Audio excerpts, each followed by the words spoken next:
Alrighty, thanks everyone for joining. Looks like we've got a good bunch of the attendees in. Maybe some folks will log in along the way, which is totally fine.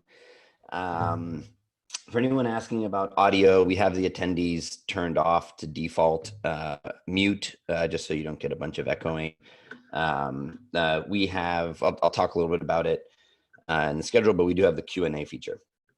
So we'll go ahead and kick off. Thanks to everyone for joining the Discovering Your Work webinar hosted by Talentism and Teal. I am very excited to be here with the Talentism team and have gotten to be a user and participant of this content for a while now. And I'm really excited that they as a company are starting to share it more broadly.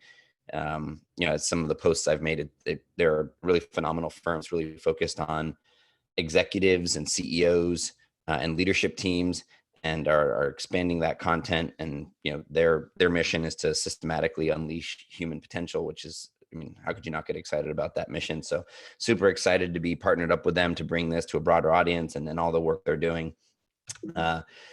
So with that, we'll kick it off. There's going to be kind of two major sections to the presentation today. The first session will be run by Julia, who has been with Talentism for a bit and is very well versed in their material. And I'll leave it at that. She's going to do an amazing job presenting that. And then after she's done, I'm going to talk a little bit more tactically about job searching and getting in the door. So Julia's going to more focus on understanding what matters to you and how you think about shaping your career. And then I'm going to talk about how you take that into action and job search. High level schedule will be just a quick introduction that I'm trying to wrap up as fast as possible so we can get to the content. Julia will go for 45 minutes. Then we'll do a short Q&A. You can ask questions along the way through Zoom has a Q&A button, which is different from chat. Chat we want to use is more like discussion. Julia may actually ask you to engage in the chat and post a few things there. But if you've got a specific question, use the Zoom Q&A feature. And we'll probably wait till the end of our presentations to address a backlog. But then we've also got folks from our teams that are helping us. If it's something a little shorter that they can just answer by chat, they will do that. Then I'll go for 45 minutes and I'll do a Q&A. And then we'll probably both come online at the end if there's topics that were sort of relevant to both. If we wanted to open up the mics and people want to have more of a discussion, we can do that at the end. So with that, I'm going to hand it over to Julia, and she's going to kick off her presentation. So I'll stop my share and over to you, Julia. Excellent. Thank you so much, Dave. Give me 1 second.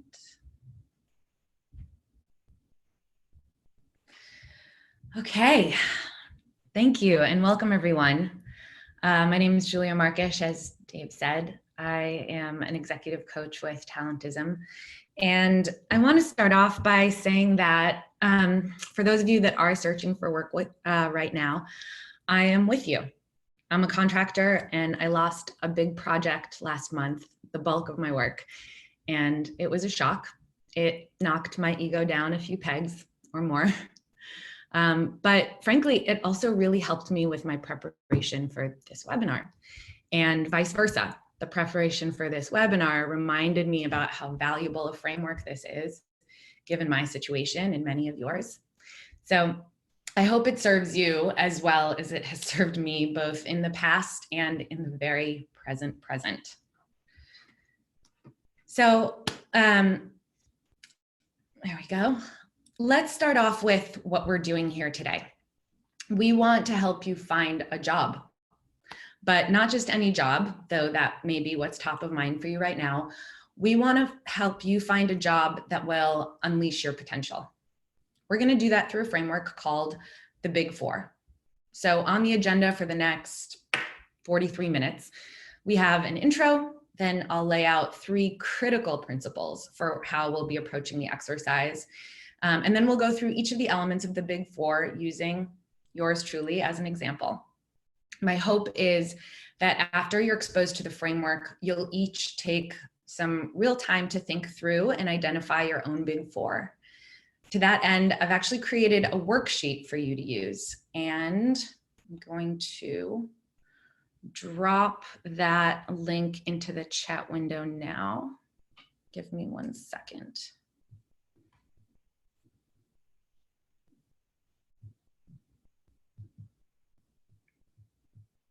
Where are you, chat?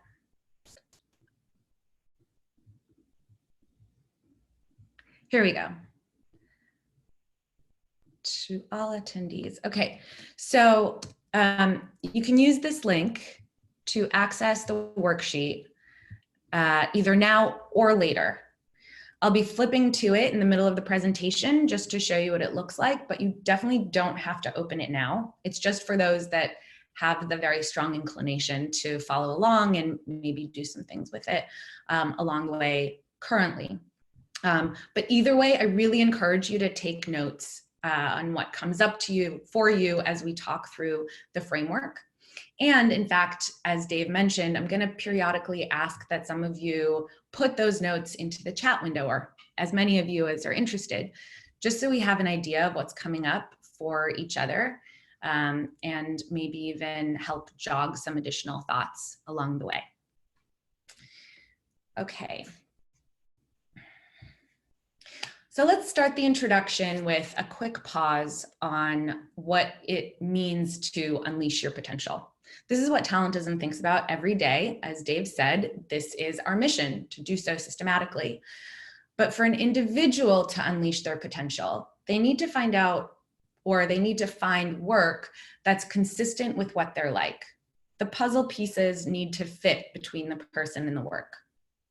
Maybe sounds easy to find work that's consistent with what you're like, but as this lovely picture suggests, we are all unique snowflakes, no two alike, and work that's ideal for you might be your neighbor's worst nightmare.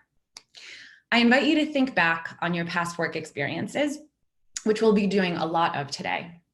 And unless you've been really lucky, you probably found yourself rubbing up against some aspect of your past work, whether it was the goals you were working towards or tasks that you were asked to accomplish or the culture of the place.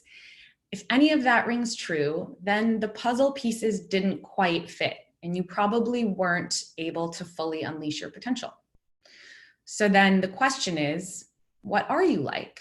And how do you find work that's consistent with that? And that's where the big four comes in. If you think of work as a collection of goals and how they get accomplished, then your ability to accomplish them is dependent on how well that work lines up with these four elements: your purpose, your talent, your opportunity, and your home. These are the elements that make up what you're like. And we're going to go through each of these elements one at a time and break them down into their component parts and, most importantly, their component questions. But first, let's go through those three critical principles that I mentioned. Number one is to embrace reality. As we often say to our clients at Talentism, reality is good. It may not always be nice, but it's good. And it's hard to see reality if we're looking through the tinted glasses of our own narratives and judgments. I can't stress enough how important it is to approach all of this with the impartiality of a detective. Be Poirot, embody Columbo. And for those of you who don't know what I'm talking about, maybe go watch an episode of one of those classic detective series to get some inspiration first. But it's only by starting with the true reality of our situation that we can then see the true opportunity and its true requirements. An easy example to think of is, do you have a cushion of 2 weeks, 2 months, or 2 years? That reality, as well as many others, is going to make a huge difference in what your next step is going to and should be. Okay, number two, once we have a foundation of reality, then we can learn from it. So I encourage you to think about all of your experiences, both past and future, as experiments that you can learn from. And number three, truly design for what you're like. How you are is how you are, and you might not like it right now, but you might as well start to. You might as well love it and accept it and incorporate it into your next iteration. If we're really going to unleash our potential, we need to design those experiments in a way that complements us, not undermines us. So now this is, I think, a good time to take a peek at that worksheet. Oops. All right, so here it is. There's a quick set of instructions that tell you how to best use the worksheet, which we won't read now, but will become apparent as we go through. And then here's a reminder of what I was just talking about being a detective. I really urge you to read this one again and maybe a third time to let it really sink in. And then a table of contents to navigate the document. These are all hyperlinks. And by the way, as I said before, feel free to make a copy of this document or download it and start really making it yours, whether it's now or later, but that's what it's here for. So, so please take advantage.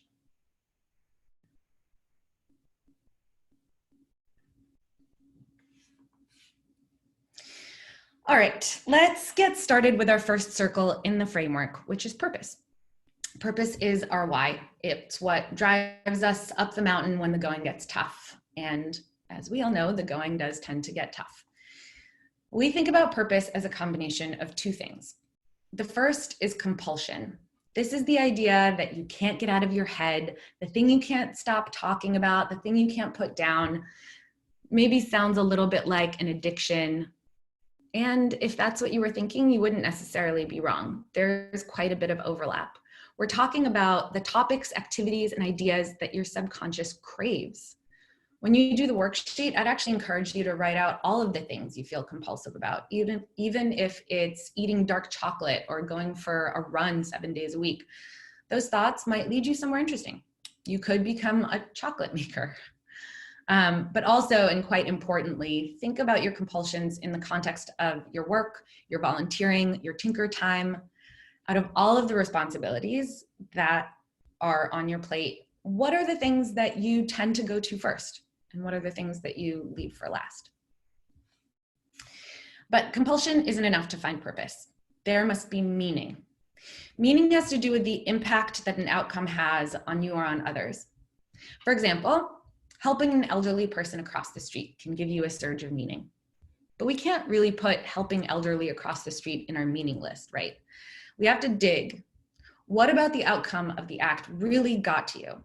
Was it the fact that you made the world a little bit safer or a little bit friendlier? Was it because of the multitude of thank yous you got from this elderly person? Was it your significant other who saw you do it and loved you the more for it? So it's not really the action itself that gives us the meaning. It's the next level impact of having done it. And it's when you combine the two things that you're compulsive about with their impact that you get your purpose. If you don't really get meaning out of making chocolate and really the compulsion just comes from eating it, then it's unlikely to be your purpose. So as I mentioned, we're going to use me as a guinea pig to break this down a little bit more. Oops.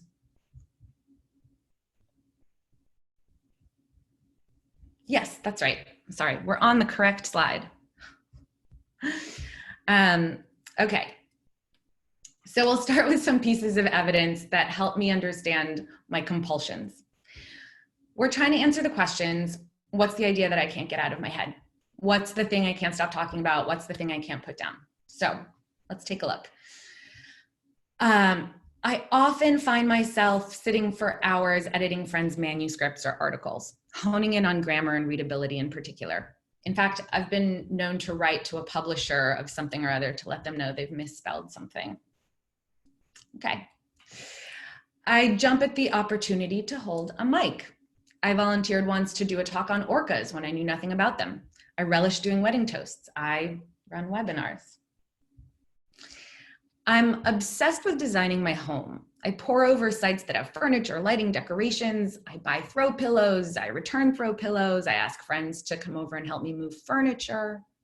Okay. And then I once spent an entire afternoon doing all of the problems in an LSAT study book with no plans to actually take it and no interest in law. So now I have these pieces of evidence, which I'll stop enumerating for time's sake, but just to be clear, you should definitely keep going for much longer. I can now start to create an actual list of compulsions based on them. So making things grammatical, public speaking, home design, figuring out tough problems. And check out how very all over the place these compulsions are. Any and all compulsions, no matter what area of your life that they come from, should be here. Who is to say what's relevant for professional settings versus personal ones? Like with the chocolate example, one woman's personal may very well be another woman's professional, or that same woman's future professional.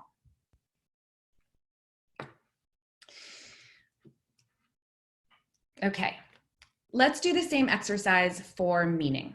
Remember, we're looking for evidence of meaning, feeling good about the impact of outcomes.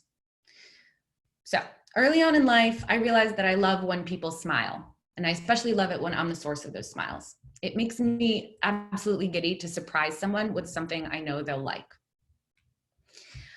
When I introduce two people who hit it off, I feel like I've accomplished something tremendous. This also happens when I meet someone with whom I hit it off. And I also just love being in the presence of people. I'm a big extrovert, maybe you noticed. When I plan out a multi-step process that is in the exact order to waste as little time or resources as possible, I feel super proud of myself. When I have multiple errands to run and I've gotten it all down to maximal efficiency, I have this really strong desire to like show someone my brilliant plan. And finally, after I worked really closely with a friend recently to rewrite an article he was working on, he published it with my name in the byline, and it made my heart soar. When someone genuinely and especially publicly thanks me for something and tells me how much they appreciate something I did, it really has an impact on me. So here's then my resultant list of meaning. And again, this should go on, but let's stop here and think about what it all means in terms of my compulsions. Let's take my public speaking. If I'm going to get meaning out of getting up in front of crowds, I need to make whatever it is endearing or funny. I need to establish some sort of communal feeling with my audience or between audience members. And skipping over efficiency, because God knows I haven't figured that out yet, I need to hear someone clapping or find another way to get feedback, which means, by the way, that you'll all be getting a feedback form from us later. So we figured out that public speaking can be meaningful for me. It can be my purpose. What about home decor? Well, there's actually not a lot that can be done with home decoration that would bring me meaning based on this list. I may be compulsive about it, but my purpose is not driven by it. There's just not enough meaning there. And that's the whole idea of purpose. It's when you're doing something that you're driven to do and the impact of that something is meaningful. Working on something that you're compulsive in, but that doesn't give you meaning, it's like being on a mountain path and having all of the energy in the world and not really feeling like climbing the mountain. Like the first stream you encounter that needs fording, you're just going to want to turn right around because honestly, you can't be bothered. Or imagine working on something that gives you meaning, but that you're not compulsive in. You want to reach the top of the mountain so badly, but you're weighed down by rocks in your bag. You don't have the energy to keep you going, which is also a losing combo. Okay, so let's take a look at the worksheet. And after that, if you want to, please feel free to shout out in the chat what you think a compulsion of yours might be, or an outcome that gives you meaning. No pressure to do it, just might be fun to see what folks have on their minds. And also no need to put in a unique answer, just something that feels true to you. All right, so let's take a look. Okay. What you see here is that first you've got a handy list of indicators for when you are misaligned and aligned on purpose. Each section starts with these, and they're good as a kind of gut check when you think you have some finalists to really make sure that you're heading in the right direction. And now going into compulsion specifically, we have a definition and a collection of prompt questions. You should use these prompt questions to really hone in on your evidence. That's what this blue area is for.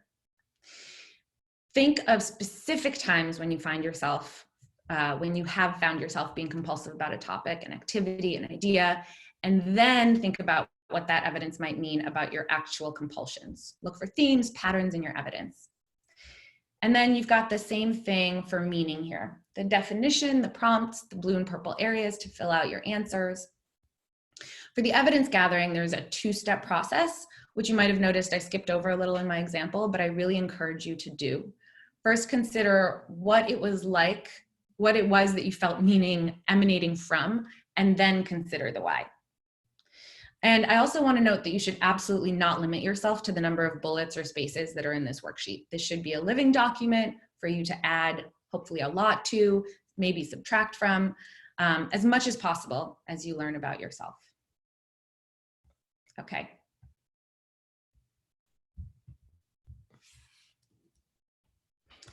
Next up in the framework is talent. Talent is what is uniquely valuable about you. It's what we have to offer to the world that through some combination of ability, past circumstance, and quite a bit of effort, we have a competitive advantage in providing. It also breaks down into two components, the first of which is what we call distinction. Your distinction is quite simply your unique combination of strengths. If you were to be a superhero, what would you be known for? Are you the extroverted engineer? Are you the carpenter that uses only reclaimed wood? Are you the marketer that also has a degree in viticulture? You can approach figuring this out from an external perspective. What would those who know you say you're excellent at? Or what do they say if you ask them? And then you can do some internal digging. What accomplishments can you point to in your history that are objectively excellent? The second part of talent is improvement. To maintain a competitive advantage, you've got to be able to keep climbing the excellence curve. You've got to be a really good detective for this one. What's your evidence that you've improved in something?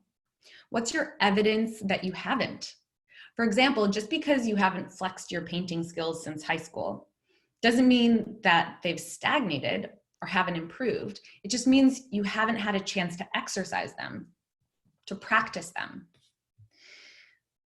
In that case, you really don't have the evidence to say whether painting is a distinction that has improved over time. It's just that at one point it was a distinction.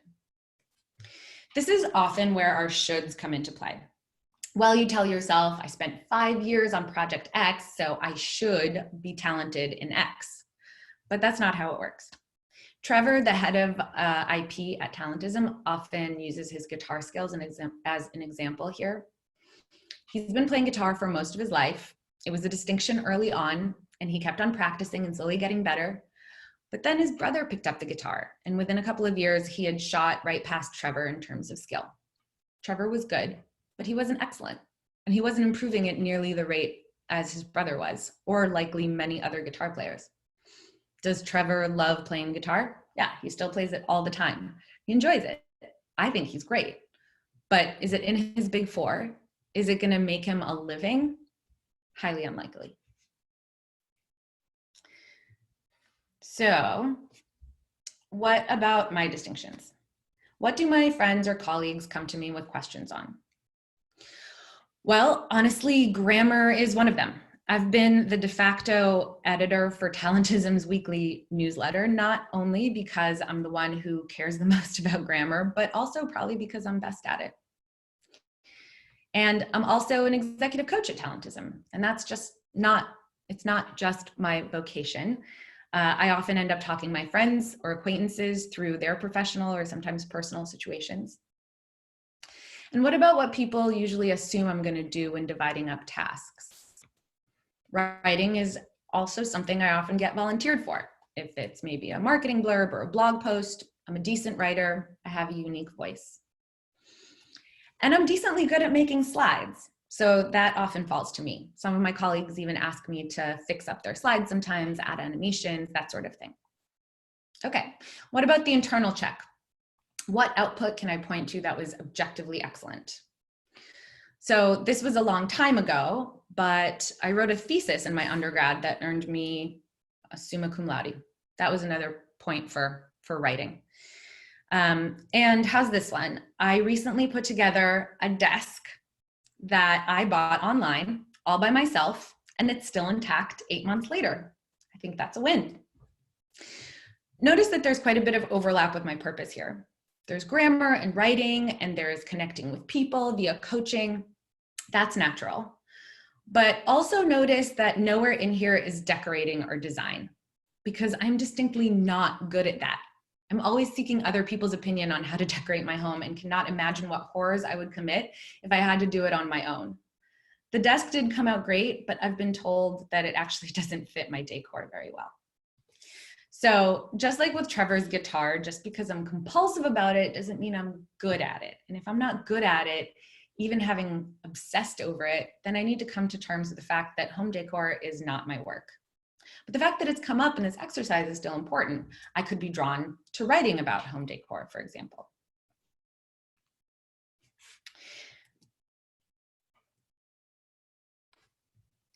Okay, so now that we have a sampling of my distinctions, what evidence do I have on my improvement in them?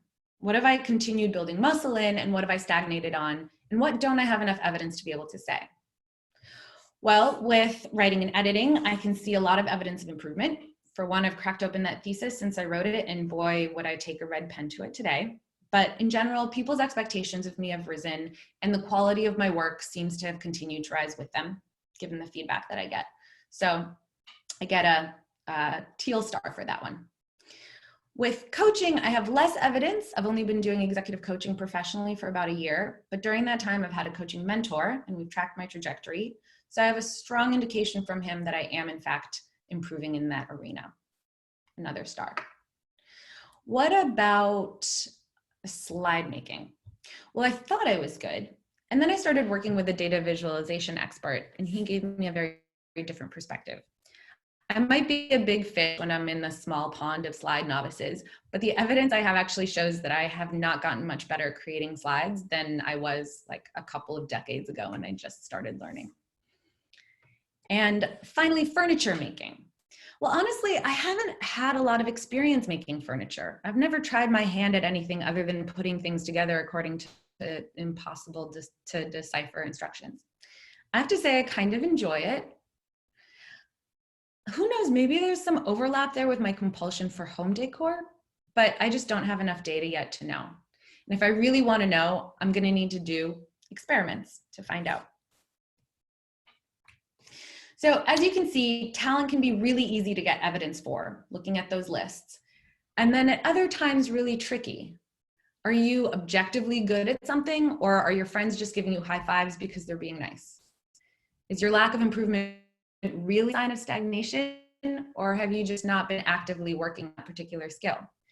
If your history doesn't have enough evidence to give you straight answers, that's an indicator of an opportunity. It's an area that you can run really intentional experiments around. How could I test for talent in furniture making? Well, if I feel like it really aligns with my purpose, I could sign up for a course and see if I can get better. Okay, so let's look at the worksheet again. And again, feel free to contribute what you think of one of your talents might be, either a unique combination or just one of your top distinctions into the Zoom chat.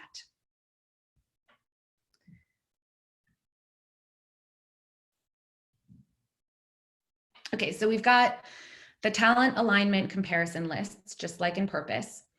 And then the distinction section where we have a definition, questions, evidence capture, and your resulting distinctions. Pretty straightforward.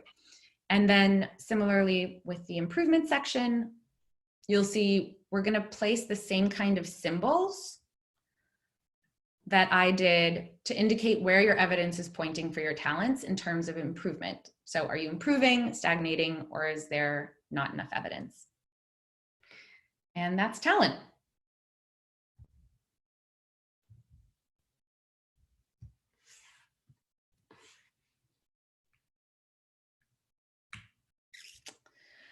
All right, moving on to the third circle in the big four, which is opportunity. It is, as you've probably already guessed, made up of two components, but these are in a little bit of a different combination, which you'll see in a second. The first component is the market for which for whatever it is you're willing to offer. It says here customer, right? But you should think of this as in the broadest sense of the term. If you're managing a business, it certainly does refer to the customers that are interested in your goods or services. But if you're considering working in an organization, the customer is just your pool of potential employers. Now, if the market is the galaxy where your opportunity lives, then the second half of the equation is an indication of where there might be black holes in that galaxy. No fly zones that, based on evidence, always evidence, that you would need to fly around. So I have to concede that the word fear is triggering for some folks. What's fear got to do with a job, right? But the truth is that it's got a lot to do with it. Why do so many people dream of doing one thing and then fail to follow through? It can't possibly just be laziness. I have to tell you, I've always wanted to be an actress. I've got that whole public speaking thing going. There could be a market there. So what's standing in the way of me following my dreams? Well, for one thing, there is a stark reality that unless I really make it, being an actress comes with a very unstable income stream. And as a member of an immigrant family, that frankly terrifies me. That's real. But then there's also the fear of getting laughed off the stage at an audition or told that I'm the wrong size or shape. I have a big fear that I won't be accepted into that crowd. And even if I do get accepted, would a life rhythm that's dictated by rehearsals and shows make sense to me? I don't know. And those are real considerations, all of them. And I need to be able to name them, these fears, before I can manage them, if I decide that I want to try to manage them. Or I may decide that, given all of these very valid fears, I would do better to focus my efforts on other parts of my market where the fears are less extreme. And that's what I've done, obviously. But I have to tell you, I do sometimes come back to these questions and reassess. I've run experiments to see if I can mitigate those fears around acting. Chances are becoming slimmer by the year, but you never know. Okay, so let's look at some examples of markets that actually do fit with the talents that we identified for me. So here are our two talents, my distinctions that I've also seen evidence for improvement on. What I want to do now is investigate what markets may exist for these talents across industries and across functions. You can start with just brainstorming on your own, but I would also encourage you to check out lists of industries and functions and broaden the funnel. It could lead to some really interesting experiments. So each of these lists could be really quite long. On the other hand, there's no need to include something that you're obviously not going to do. Like, for example, for writing, I could put legal professions in there, but I don't have a law degree, despite my LSAT obsession. So I wouldn't really waste your time on those. Okay, let's see some industries that value writing.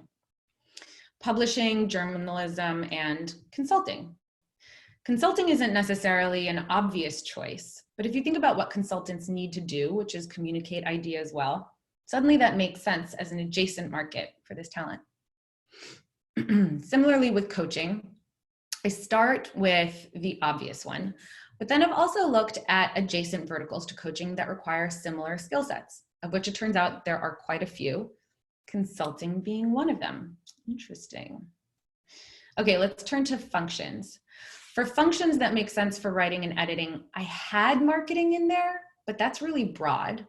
So I tried to get more specific with copywriting and PR, which could help me later on when I'm trying to figure out what to target. And finally, what functions would my coaching skills match with? Again, try to think broadly and creatively.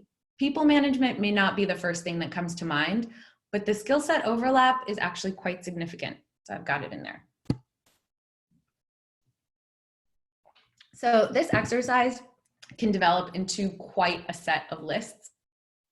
The idea is that hopefully you'll start to see some themes and repeats where it's not just one distinction of yours that's desirable in a given market, but the combination of strengths that makes you unique, your full-fledged talent.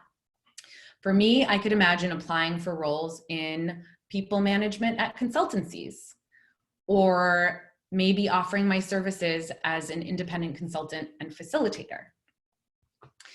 As you identify the list of your high potential markets, there will likely still be quite a few on that list, but this is where your purpose comes in. If you remember, I derive meaning from connecting with people or connecting them with each other. So maybe it'll be better for me to lead a team than to work on my own.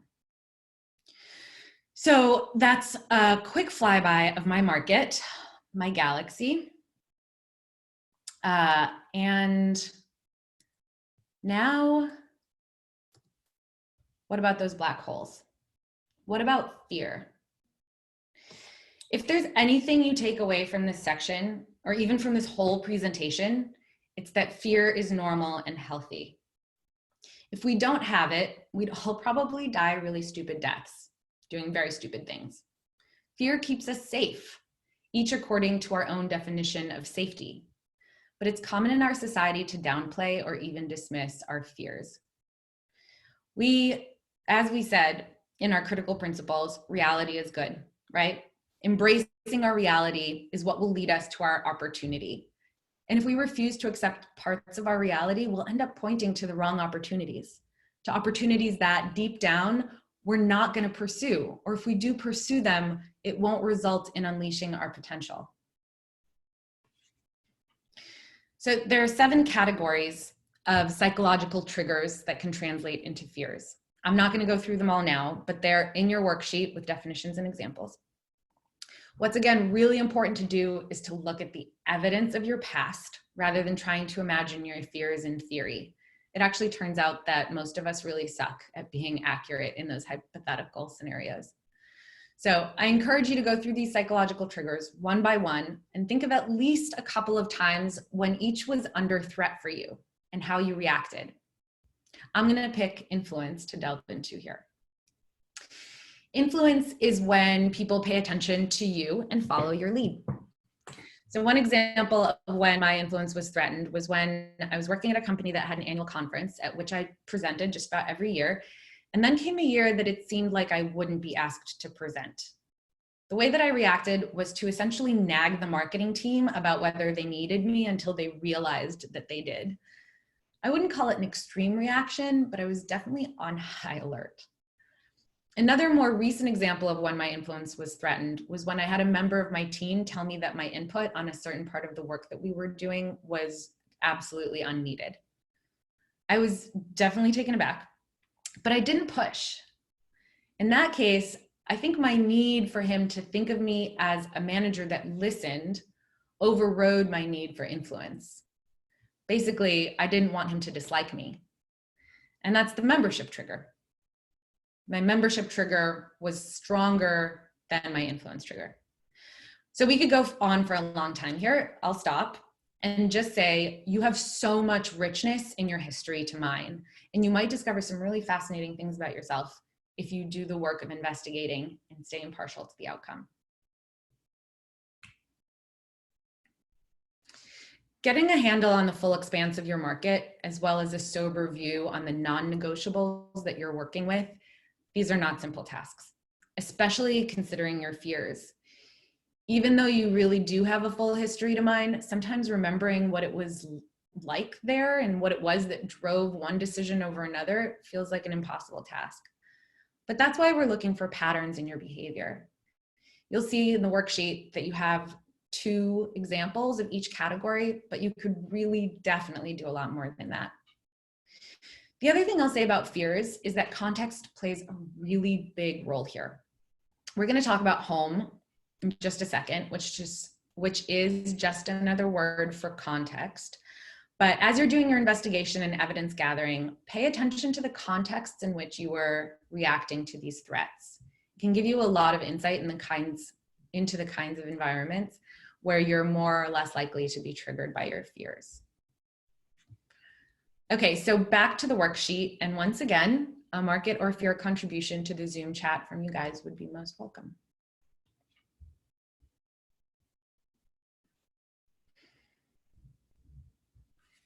Opportunity is a pretty intense section, unsurprisingly.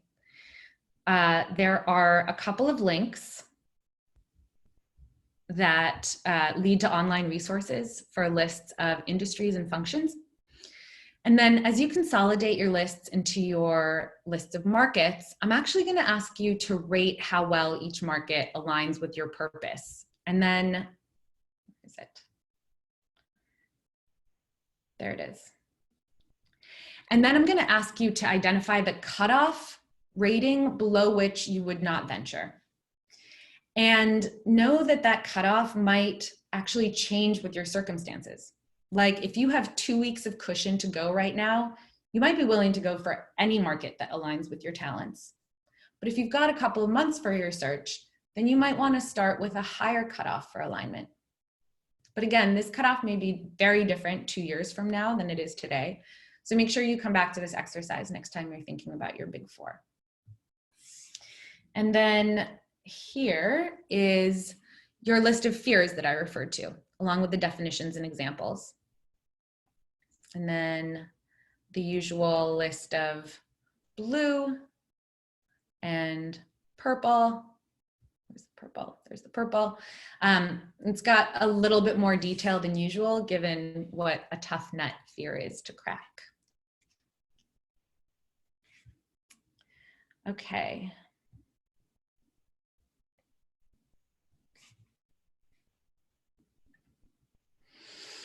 Now we are on the home stretch. Ha, get it? Okay. Home is the wrapper for these 3 other pillars. Home is the context where how things work makes sense to you. It's the context in which you unleash your potential. It's not made up of any subcomponents or equations, but it is where all of these things come together. It's where our personal purpose aligns with the organization's vision. It's where there is a market for our talents and where those talents line up with the roles and responsibilities that we're assigned. It's where we feel psychologically safe, where our fear triggers find outlets. And it's where people share our values, behavioral norms, and standards of quality. Okay, so how do we know when we've found our home? We investigate. You knew that. We think of places where at least some of the elements that I've described were present, and then we try to pinpoint the reasons why. For me, an easy example to think back to is Talentism. My personal purpose definitely lined up with the organization's vision of systematically unleashing human potential, given my compulsion to solve tough problems and my meaning that's derived from connecting with people. There is a market for my talents when it came to coaching and editing, and those talents do line up with my role and responsibilities as an executive coach. And I feel psychologically safe. We saw that in how I reacted when my influence was threatened in that last example. And finally, the values, behavioral norms, and standards of quality really do make sense to me. Mind you, there was a steep learning curve to understand how things worked, but once I climbed it, it felt like home. In terms of norms, there is massive transparency. People ask really direct questions, point out inconsistencies left and right. We tell each other how and when we've triggered one another. And there's an incredibly high standard of excellence that we're constantly challenging ourselves to reach, mostly by implementing the same ways of thinking and behavior that we encourage in our clients. And there are also aspects about it that didn't really line up with my expectations and preferences. But there's a lot that I can take from what I know did line up and measure new opportunities against it. I know for sure that I wouldn't do well in a place that doesn't have massive transparency or where the company wasn't actively implementing their own product. And those are really important learnings. So the last thing I'll say here is that home often feels like the squishiest one of the big four. It's the one that's the easiest to convince yourself you don't need to align to. Maybe you tell yourself that you can tough anything out, right? You just need a stronger resolve. But that's just not how it works. When we're in a context that is our home, by this definition, we naturally take up more space. We speak up more, experiment more, take more risks. We are actually more successful and we're more fulfilled.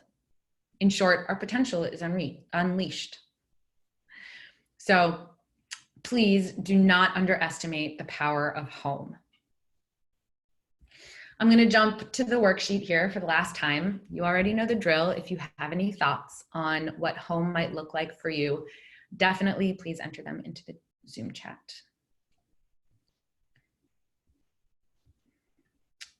Okay. Past our fear and into home. Okay, so one thing I want to point out in this section is that there are question prompts for things that you do think home would be an indicator of home. But then there are also additional questions down here about what home isn't for you, and about how contexts for your home might impact your threat triggers. I think this is the real sleeper question here. There's a lot of power in the answer to this question. And then you've got your normal blue and purple sections, your evidence, and what your home is. And then the last page here contains an easy table that you could type all of your big 4 takeaways into. Very lo-fi stuff, but it is super helpful to have everything laid out on one page. So maybe print it out, tape it to your wall, and definitely feel free to play around with the design. You know, I'm not a great slide maker or designer. So if you come up with a better way to put the big 4 on your big 4 on a page, feel free to share it. It'd be great to see. And then the final paragraph here is a reminder about those principles, about experimenting, about treating every step, both past and future, as an experiment, as a way to investigate your reality. So please keep that in mind. And with that,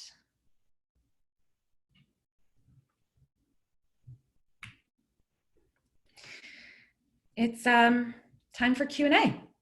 Thanks, Julia. Thanks so much for presenting. We've got 10 minutes, folks, for Q&A.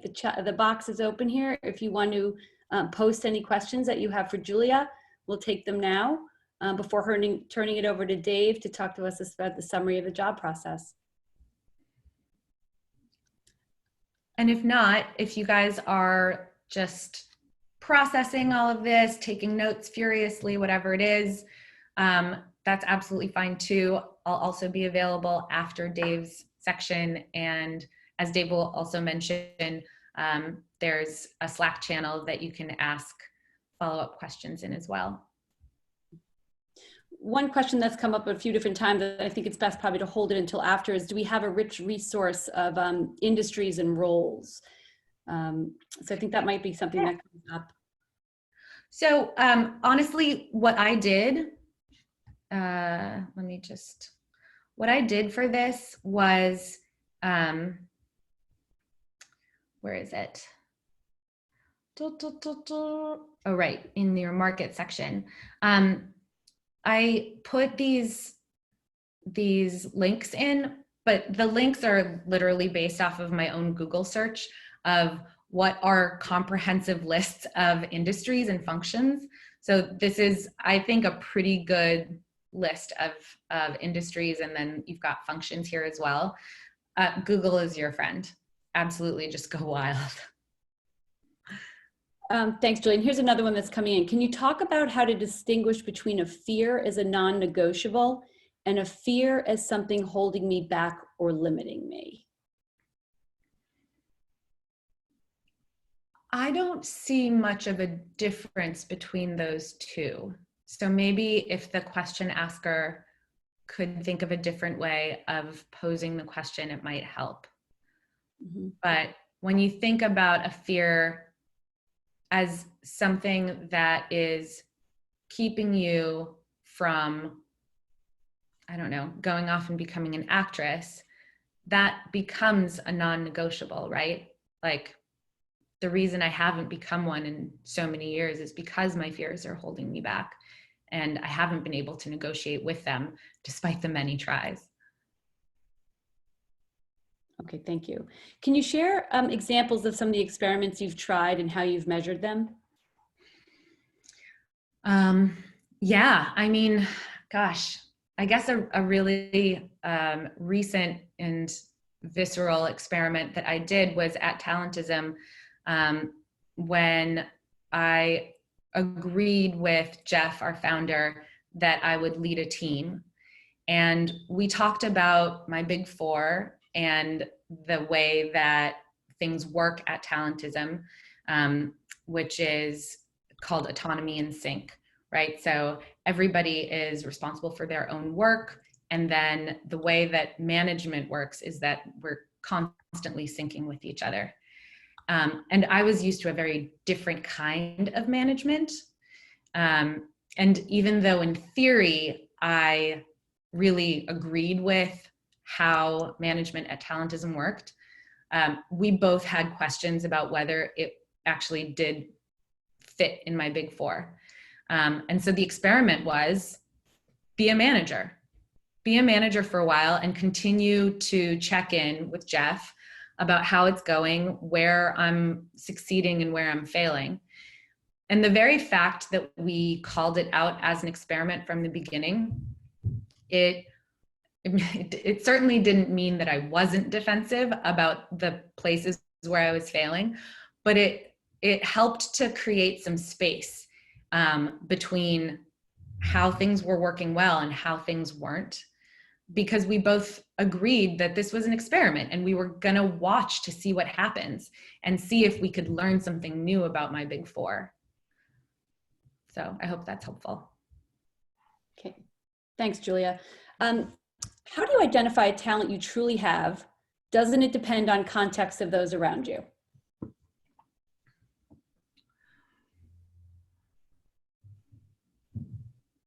Interesting. I think you're absolutely right. So when, if I was in a group of Luddites and I was leading like the, technology revolution for that group, I would be a fantastic slide making machine, right? And if that was the case for kind of like the world, if I was like the preeminent slide maker, even though I was improving very slowly, objectively, subjectively, or comparatively, I'd still be kind of like on the top of the world. So, so in that case, the context, absolutely, yeah, it makes such a huge difference. So it's what combination of your skills are valuable to your market. So there is definitely some interplay between what's your market and what are your skills, and what's your talent. It just depends on how you want to define your world. Absolutely. And then how those triggers interact. That's what's coming up for me too. You discussing the triggers, Julia, and who triggers you and how they trigger you. Mm-hmm. Yeah, I mean, it's not by mistake that, yeah, here it is. It's not by mistake that home, the context, is enveloping all the other three circles, right? Context, we like to say at Talentism, context is what you're good at. It really, there's a fantastic article by, I think it was Jeff, on our site about how A players are a myth. It's called the myth of A players, where so many times an amazing leader is taken from one environment, from one company, and transplanted into another. And the people that have done the transplant, that have encouraged the transplant, expect that same leader to have the same results that they had in the first company. But the context is massively different. People have different expectations. There are different norms. There are different standards of quality. And all of a sudden, this leader starts failing and everybody's like, oh my gosh, what happened? I can't believe this guy got so bad, or this woman got so bad. And it's not that the person changed. It's that the context changed. And all of a sudden, different talents are being brought to the fore or are being needed. Different fears are being brought to the fore for that leader. and it's a completely different person, so to speak, but really it's just a person reacting with a different context. Thanks, Julia. And this question may lend to that. And I didn't know if you have any additional answer based on the framing of this particular question, but is your employment history the best place to start analyzing your purpose and your talent? It probably depends on where you are in your career and how you feel about your employment history. I think it's probably an easy place to start if you have a reasonable well to scoop from. But I think there are so many other places that you can look. You know, maybe what you went to school for, what you do in your spare time. Those are, especially now, really interesting places to experiment with or to look into, because they might lead you down paths that you haven't been led down before. And if the path that you've been going down before isn't, you know, producing the results that you want, then definitely be creative. Ask your friends and family. I actually, well before I was exposed to this framework and to Talentism, maybe 7 years ago, I had a party. I threw a party, which you could still do on Zoom, but I threw a party and it was called a "What Are We Gonna Do with Julia" party. And I invited as many friends as would agree to come. And I had posters on the walls of my house, and the poster said, "What do you think Julia's good at? And where do you see Julia in 5 years?" It was a little bit strange for me to do, but it was so eye-opening. And a lot of people had ideas that grouped together, and that like different people had similar ideas that I had never thought of before. It was fascinating. So highly recommend. Thanks, Julia. And we're coming up to the hour here, so I want to do want to turn it over to Dave. But before we close out, and again, I think this question sort of lends to where you just were going, but I wanted to frame it here. If I've identified a talent in a market, how do I navigate lack of work experience or education in that area when job searching, especially outside my traditional industries in my career? So this is, I think, a great place to think about, how do I experiment into something?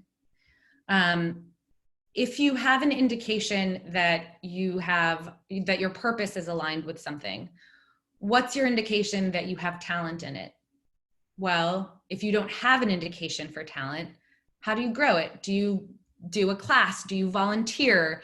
Do you do an internship?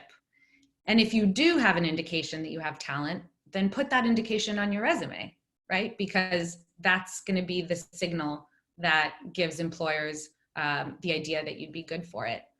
So it's actually a fantastic segue into the last slide here, which is to really encourage you to just run one intentional experiment at a time, because after this one, we definitely want you to run another one.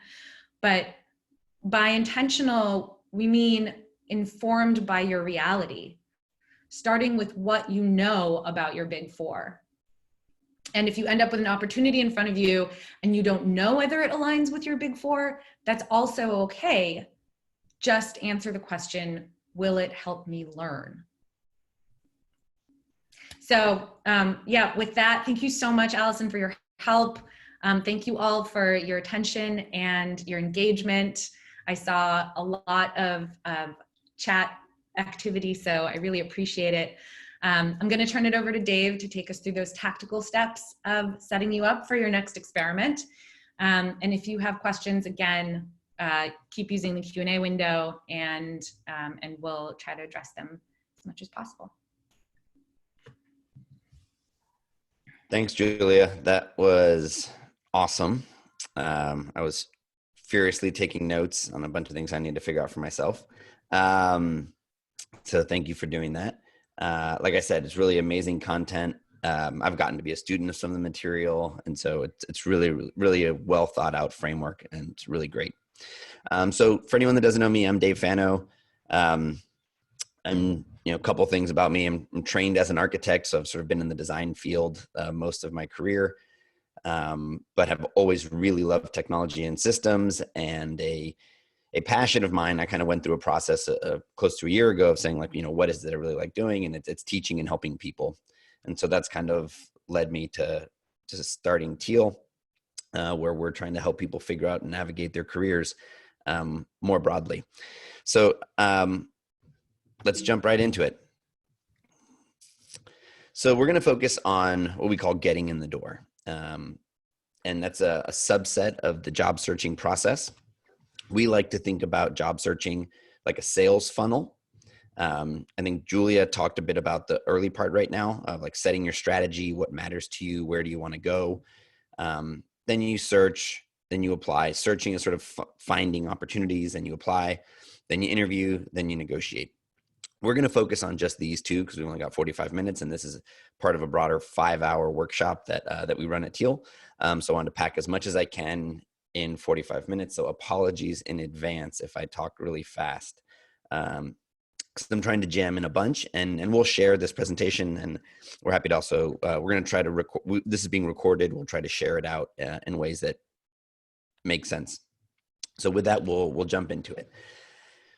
We need you to take a bit of a mindset when you're job seeking, which is a little antithetical to some of the stuff Julia was saying, but only in that we want you to withhold making decisions till the end. We feel like if you've got the job offer in hand, then you can decide. So do all that work to understand what matters to you and what you want to do. But know that in the context of job searching, companies want to hire you for what you did, not what you want to do. And that's a little bit aggressive language, but really think about it in terms of job seeking. And if you've ever done hiring, right, you've identified a gap that the company has in skill or expertise. And part of the best way to accelerate achieving what you want to achieve is hiring somebody that's got that expertise. So it's usually a way to fill in what's missing. And so companies don't really want to hire somebody for doing something that they've never done before. And not in an offensive way, it's just pure practical hiring processes. So that's not to say you can't go get jobs for what you want to do. It's just thinking about how you position yourself in the job search, because now you're a salesperson and your product is you, right? A company is putting out a job description and saying, this is what we need. This is like a request for proposals in sales terms. And you are coming with your resume and you're applying and you're saying, I am the solution to your problem. Once you get in the door and you can talk about what you want to do, for getting in the door, you really need to best present yourself as the answer to their problems. So that's what we're going to talk about here for a little bit. So we're going to kick it off with talking about your blurb, your personal pitch. We think it's one of the best things for you to do at the beginning of your search. You're going to continue to revisit it and you're going to want to update it, but it's a good, tight exercise to help you think about how to present yourself to the market in a concise and quick way. So the main components of your blurb are going to be your experience, empirical. It's when, every job description has a 5, 10, 3, 8 years experience. So you want to empirically document your experience. You want to make it easy for the person reading to see it. What you did, where and what. Take advantage of those companies you worked at and their noticeable logos and brands. Memorable achievements. A big part of making them memorable is showing if they were measured and measurable. And then skills, whether that be hard or soft. That's ultimately what a company is looking to do, is fill in skills that they lack. So here's an example of a blurb. We're going to follow this marketing professional through this presentation. But you come out of the gates with your experience. You talk about some brands that you worked at. You throw in some skills by name, preferably, that people would be looking for. They want to hire someone who's got a hard skill for a particular technology. They don't want you to have to train and learn it, and they want to know that you've used it before. You want to talk about your achievements, and then, layer in some of your soft skills. Another thing we recommend is to layer in a little bit of sincerity for the person that reads it. If you want to have a personal connection, a lot of hiring is competence-based. They're making sure that you can check the box on abilities. But, that one sentence of a personal thing there is good. If the person reading it likes to connect with the person, now it's there. If the person doesn't look for that, no big deal. No one's going to be offended by it. Because one of the things we like to talk about is how people build trust. And it's usually an and, not or. But we either start with competence or sincerity. So we like to have a little bit of both in there. Where this is going to go in the about section of your LinkedIn, which we'll talk about more in a minute. You're going to use this for when you ask for introductions. You're going to paste this along. You're going to use it in your resume. And then when you're interviewing, when someone says, tell me about yourself, this is what you really want rehearsed. This is what you want to be able to say cold, no problem. Maybe you tweak it and adjust it a little bit per company that you're applying to, but you want to be able to quickly and concisely present your best qualities. You got to get really comfortable at pitching yourself. All right, so best case scenario is jobs come to you. You're sitting on your couch and jobs just come on in. That's hard to do, but we want to talk about a little bit of how to do that. And so first is, have you told the world you're looking? Right? There is a lot of emotional complexity around going to a LinkedIn, Facebook, Twitter, whatever social network or platform it is that you like and saying, I'm looking for a job. It's a quite vulnerable act, and it could be potentially an uncomfortable act. Obviously, much easier to do, or let's say much harder to do if you're currently employed and looking to make a switch. But it is a benefit of sort of being able to look freely and making those posts. So here's an example of one of our members posted, and it shows people kind of that you're open, that you can talk a little about your abilities. And it makes it easier for people to help you. Like, we're in a place right now where people want to help and they feel very fortunate to be employed and they want to help the people that are looking. So help people help you. Be clear with your ask. Saying things like, hey, I got let go, looking for anything. That makes it really hard because then they can't kind of do that work for you. So make it easy for people to help you. Specificity is good. If you want to post once a week and try different things, that's a great area to experiment and see what kind of inbound comes.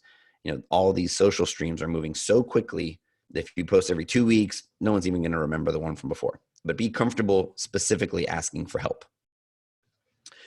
Enter LinkedIn, one of the best tools in your job seeking tool chest. We really like to think that LinkedIn is your best tool for inbound because you have a massive amount of recruiters, even in the world in the way it is today, looking to fulfill, right? There's 3 main ways that recruiters get candidates. They look for them themselves, their primary choice, because they've set the criteria. They get referred in, which we'll talk about in a minute, and then online applications.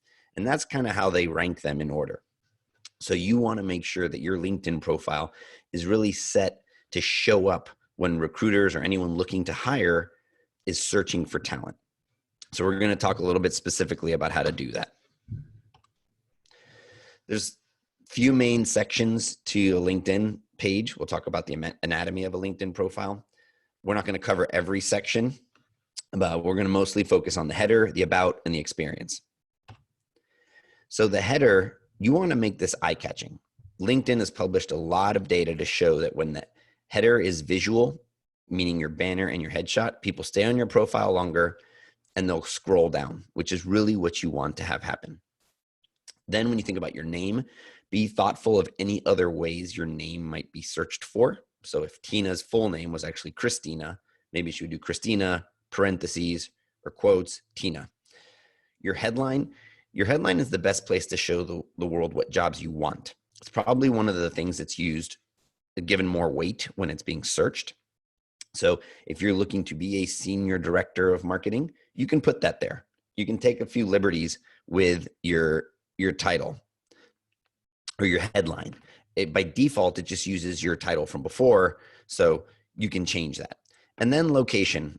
You want to be specific with your location because if they're searching for a specific location, you want to show up. But you can also add multiple locations for your search, and you can add multiple job titles, which I'll talk about in just a second. Then your about. This is another section that's used quite heavily for search. But the main thing we want to call out is that by default, it only shows 3 lines.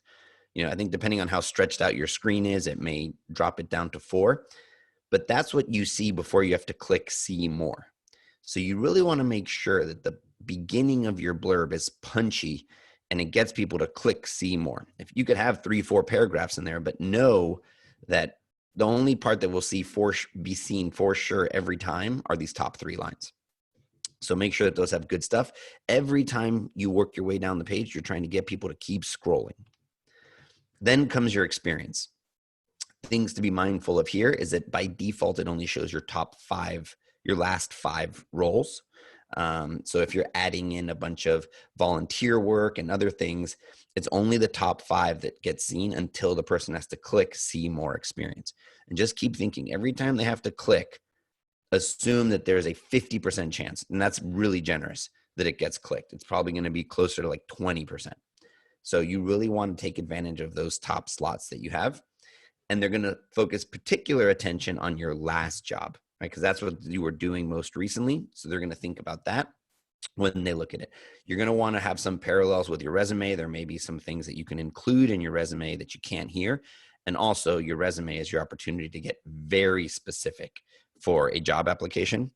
I'm just checking my Slack just in case there's any questions. I want to make, not trying to be rude. If someone tells me that, something weird on my face or something. So we'll keep going ahead. And then the titles. Be thoughtful about your titles. That's also how people search. They want to know that you've had that title before. The challenge there could be that the company you worked at before used non-conventional titles. And then those are going to affect your ability to search. So if you need to, and if that was your case, you could do the title that the company gave you, and then in parentheses, put a more traditional title. So when someone searches for a marketing director, because maybe they called it, lead experiential designer, but really in function, it looked more like a marketing director. You can do that. You can put it in parentheses. So when people search for folks that have had those titles, you'll show up. All right, a couple settings that we recommend. These are very much geared towards folks that are currently not employed. You could apply them if you're employed as well, but obviously the thought process is a little bit different. But first is checking this box to let recruiters know that you're open to opportunities. So if someone who is flagged as a recruiter in the system, they will see that you're open to opportunities. And then another is to let a company know that you are on their company page. That way you're showing interest. If you're currently employed, if you're on furlough, that's one thing. If you're employed but looking, that's kind of a judgment call, because you may not want your colleagues and leadership in the company to see that you have that on. So happy to chat about that offline with folks. But if you're not employed, I'd highly recommend you turn that on. And what that looks like is when someone goes to your page, they would see open to job opportunities. You could frame it as consulting or looking as a way to make additional revenue. See here, it says only recruiters. So only recruiters at the company would see it. And then the next thing you could do is when you click that pencil is you can add other job titles that you would want to show up in the search for. And if you're open to relocation, you can add multiple locations. The goal is to show up in searches. When people are searching to fulfill positions, that you show up in their results. And then you can check other parameters, like if you're open to remote and things like that. Okay, so those are ways to create inbound. That way, work is happening while you're sleeping. People are looking for you. Jobs are showing up in your inbox, hopefully. Then outbound. How do you go create opportunities? How do you go find them? So best will always be people, and you want to start to mine your network. It's how most people get hired. It's got a better success rate. It's usually the resumes that go to the top of the pile for anyone hiring that they're going to look at. So start to mine your network, start to grow your network, and get those contacts working on your behalf. You probably have more contacts than you realize. Think through your close friends, your families. It's time to dust off that Facebook account if you canceled it. Think about it as a utility. You don't have to post personal things. You don't have to engage in it that way. Right now, these are all job searching tools. So think of them that way and leverage them that way to engage with contacts. Maybe it's an educator from before that has a connection with organizations. You want to start to reach out to them and say, hey, do you know if anyone's hiring? I'm looking, because you're using them to create job opportunities. And it's not just about who you know, it's about who they know. Think that everyone in your network is going to know someone else. And you want to try to put those networks to work. Now, again, like I said, a lot of people are really looking to help right now. So if you manage that tactfully, it can probably result in finding opportunities that you didn't know were out there. Next is the jobs themselves. This is where most people are going to go to look for jobs, is on the job boards themselves. So going to large job boards, industry publications. Social platforms is a non-obvious one. Twitter, for example, has a search, and a lot of people will say, I'm hiring. Look on those platforms because now you have a direct connection to the person. Even LinkedIn, if you search your activity feed, is different than searching the jobs, and you know who the person is and who's sharing those job posts. Review sites, the Glassdoors of the world, a lot of professional organizations have job boards, alumni networks, company career pages. And another one that we really like is investor websites. A lot of VCs are aggregating up the jobs of their portfolio companies, and they're posting them on their website. So it's another great way to see job posts. There's a list of a few we can share afterwards, an Airtable we've created of job boards. The one that we end up recommending a lot is Google's, because they aggregate the aggregators. And it's quite good, and it shows the same job posted at lots of different places. It shows how long it's been posted. But the main takeaway is you've got to go to multiple job boards. Not one has every single job, and then you have to check them on a regular basis. Jobs come and go daily. So you'll get out what you put in terms of your effort for searching. And then know all the various permutations of titles.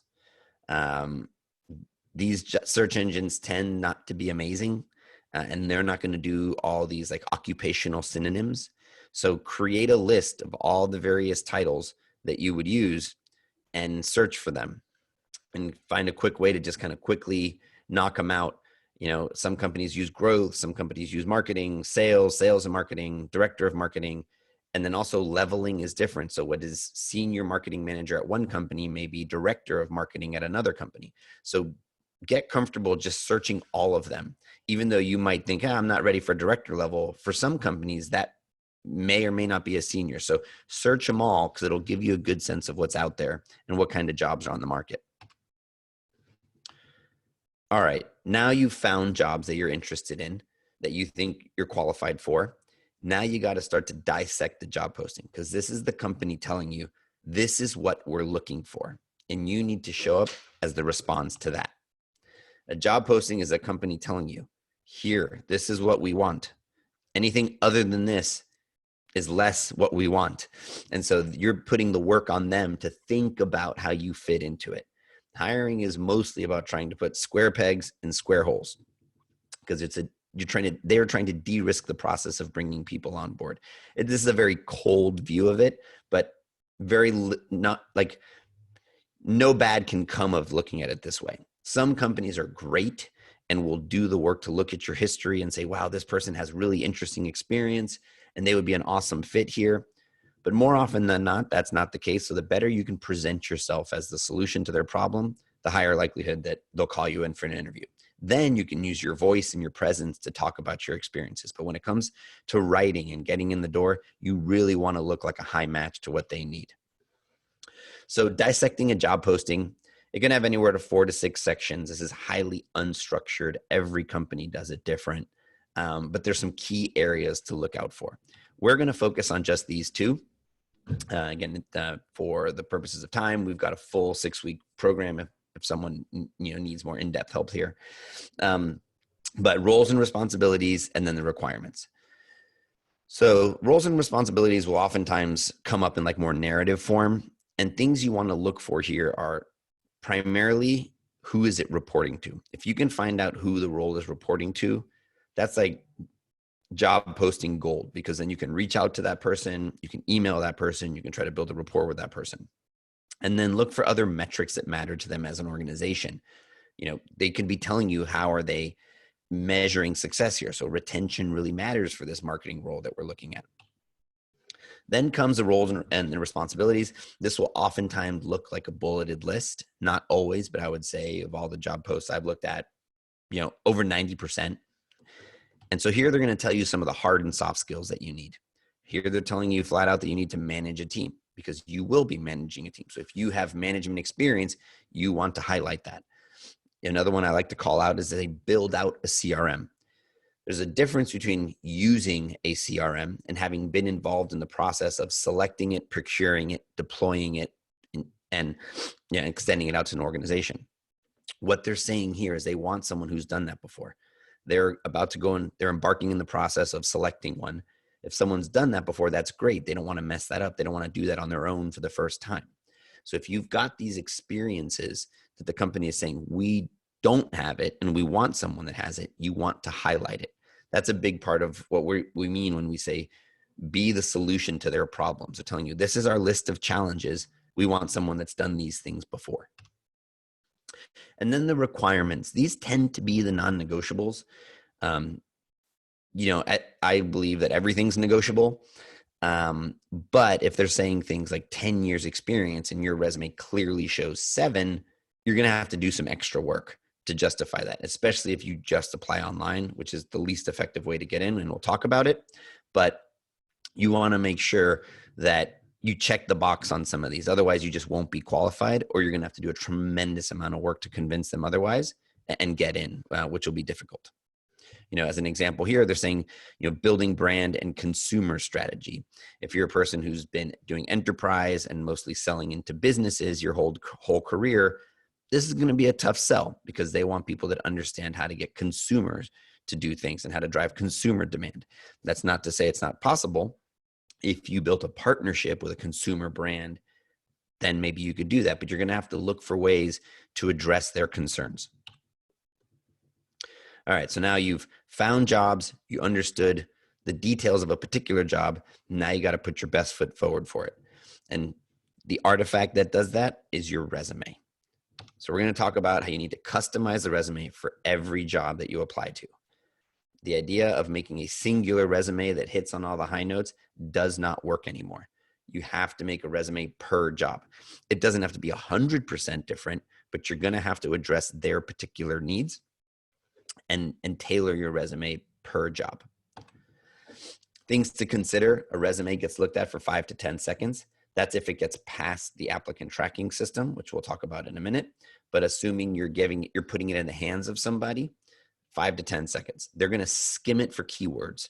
That's what they're doing. They're looking for a few things that are important to this role. This role is CRM, deploy to CRM, retention. Okay, they look for those words.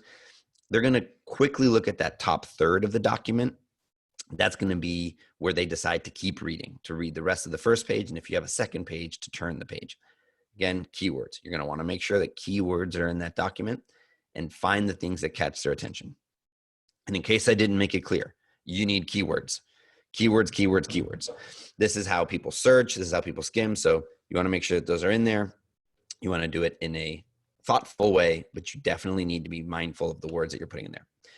All right, so thinking about the formatting of a resume, this is mostly targeted to the US, in countries where they read in a different direction. This is, use how they read there, but we read top down, left to right. So think about how the eye travels when someone's skimming. They're not going line to line to line. They're doing a quick skim. So this top third is really important, and especially this top third over here. So you want to make sure that there's things in there visually that catch someone's attention. And then you go into the more structured content. So for this top third, you want to make sure that you've got your contact information. Try to make that as compact as possible. Either have it go across all in one line. Disregard this for formatting. This is just content. Then we recommend that you put the title you're looking for. At the title that you are applying. If you're going to do any customization, do that. Because that way when they search for people that have applied with the title, you will at least show up for that. And it's you presenting yourself as wanting that title instead of being bound by just the titles you've had. Then your blurb, you're going to want to modify it a little bit to get some of that language in there. If it takes more than like 4 or 5 lines on your resume, you're going to need to condense it. So get it nice and tight and crisp. And now you're going to be in that top 1/3, and that's going to be the hook to get them to keep reading. Then you're going to go down to your work experience. Few things to call out here is you may want a small blurb per job. This is an optional, nice to have. If it's taking too much space, you probably don't need it. I'd put the work into the top blurb. And then we're big believers in having the bullets, because the bullets allow you to respond to each of the requirements in the job posting, and you don't have to string them together and build a narrative that helps them flow. You can, line by line, address a requirement and succinctly talk about your qualifications. You probably want 3 to 7 bullets per job. Your last job can be a little heavier because they're going to spend the bulk of their time on the last job you had. Then they'll probably look at 3 or 4 more jobs. And another thing we like to recommend is, if you had many roles within one company, we'd rather see a start and end date at the company. And then instead of putting the start and end dates per role, that could get mistaken for job hopping if they don't recognize that that was actually all within one company. And so you don't really benefit much from showing start and end dates on a role, where, a start and end date at a company would probably be the longest time span. And so a couple things to call out here. And then the title as well. The titles you had, same advice as LinkedIn. If the title is a little obscure because of the company wanted to get cute with it, then in parentheses, put a more traditional title. Go back to the job description. Look at the words that they're using. Look at what matters to them. Look at the things that they're telling you they want. Then go to your achievements, because this is an area for you to really speak with specifics about how you're qualified for it. Don't use language like managed a high growth team to deliver amazing results. This doesn't tell me anything. It doesn't tell me anything about my achievements. This doesn't tell me about how I did it. There is a recommended formula for how you should document achievements. And we'll talk about that just in a second, but use this instead. Grew my team by 25%. So, and then you're seeing what I did by how I affected it, delivered 200% revenue growth in 12 months. The formula you're seeing is success verb, noun, metric, outcome. There's a few other ways that this is documented. You can reorder it, so don't feel like it has to be in this order. And not every single bullet needs to do it, but we'd recommend you get like 3 out of 5 to speak this way, because recruiters and people looking at resumes want to see numbers. So that's what you saw here. Grew the team. And if I'm applying for growth-oriented roles, if I was applying for a role that's maybe more operational or is more about cost cutting and cost management, you want to make sure you use those verbs that align with that kind of role. What it was that I affected by how much, and then the outcome that came as a result. And if you can include a time period, that's great, because I did it in 6 months, 3 months. That's helpful to show that you're able to be effective relatively quickly. Lastly, on the resume is the skills and additional information. This is a recommendation from the ladders that we really like. Instead of having a whole bunch of different sections for certifications and skills and hard skills, soft skills, interests, put them all into a single paragraph of comma-separated terms, because they're going to get looked at last. And really, you want them there so that when someone searches for those terms, it shows up. And so what that all would look like in a tight 1-page resume is something like this. At the top, nice and condensed, put the role that I'm looking for, using weighting of the fonts to move the eye to the things that matter, and concisely get it out there. All right, now you've got your resume, you've identified the jobs, you've understood the job description, you've tailored your resume to it. Now you want to get it in the hands of somebody, ideally a referral. So you want to start to look through your contacts, the same contacts that you found earlier that might have referred the job to you. Now you want to go back to them and say, hey, can you refer me in? Can you put me in for a position? Most new hires are done by referrals. Companies prefer referrals. It's actually less expensive than hiring a recruiter or paying for all these platforms. So referrals tend to go to the top of the pile, and they happen much quicker. Key things about referrals is learning the company's process. Do they pay a referral fee? If you apply online, does it bypass the referral fee? Does the person need to put it in? So be mindful of how companies use referrals and follow the way they do it. Don't just assume that you apply online and then tell a friend, speak to the person and understand the referral process. And then again, look for anyone, whether someone didn't notify you about the job. Once you find the job in the company, do all the work you can to find anybody that works at the organization. If it's a friend of a friend, someone you follow on social media, even if it's a light contact, someone putting it in for you is always going to be better than you applying online. So do that work to find them. Going to LinkedIn in particular, there's their first level connections. These are the folks that you've connected with. And then there's second level connections, someone that knows that you've connected with. So LinkedIn's got great tools to do that. We recommend you go to the search page instead of the company page, and you would click the all filters. You would put the company that you want to apply to, and then set your connections filter, and it'll start to tell you who you know, and who knows who you know. And then you're going to ask for an introduction and see if they can put in a referral. One thing you may want to do is set up an informational interview in advance to get to know the person if it's not a direct connection. And then if that goes well, you could ask for a referral. Last resort is applying online. And you're going to apply to a lot of jobs online because you can only exhaust your network so much. And you're going to know that your resume and materials are very well tailored to the jobs that they have put. So you can still apply online, and you should still do it. And know that a lot of companies use these applicant tracking systems. And that's kind of the stuff that we're trying to build the defense around, is that it's just that results in simple keyword searching. And the bigger the company, probably the more robust of an applicant tracking system they're using. The smaller the company, probably the more human the process is. And there's also probably a direct correlation to the number of applications. If it's a job at Facebook, they're probably getting hundreds of applications. If it's a job at a 4-person startup, they're probably not getting as many applications. So you can be a little bit higher touch in the way that you do that. But what a lot of these applicant tracking systems do is they ingest the resume, they ingest the form, and then they make it searchable for the recruiter or the hiring manager to look based off key terms. And that's why I emphasized keywords so much earlier. This is a screenshot of someone who's using Greenhouse, which is one of the more common startup ATSs. A couple things to call out here is definitely do not paste in your resume or cover letter.